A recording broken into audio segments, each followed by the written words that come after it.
Wrong સાઈડમાં વાહન ચલાવતા વાહન ચાલકો ચેતજો, નહીં તો ટ્રાફિક પોલીસ તમને નહીં છોડે।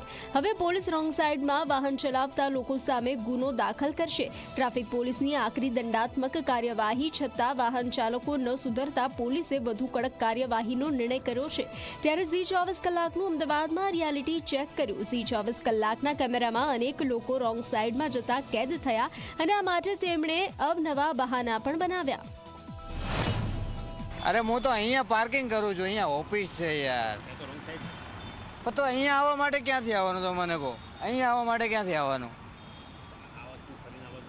શું કહો છો?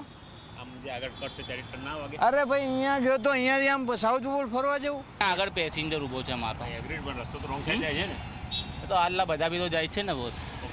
સરકારે નિર્ણય કર્યો કે રોંગ સાઈડ જતા તો આપણે રોંગ સાઈડ જતા જ નહીં, તો પેસેન્જર અહીંયા ઊભો છે એટલા માટે ઓનલાઈન ભાડો છે। તો બહુ લાંબો ટર્ન છે ને અહીંયા, સૌ સાઉથ બોપલ જવું હોય સન સિટીમાં તો બીજો કોઈ વે જ નથી, રોંગ સાઈડમાં જ જવું પડે છે।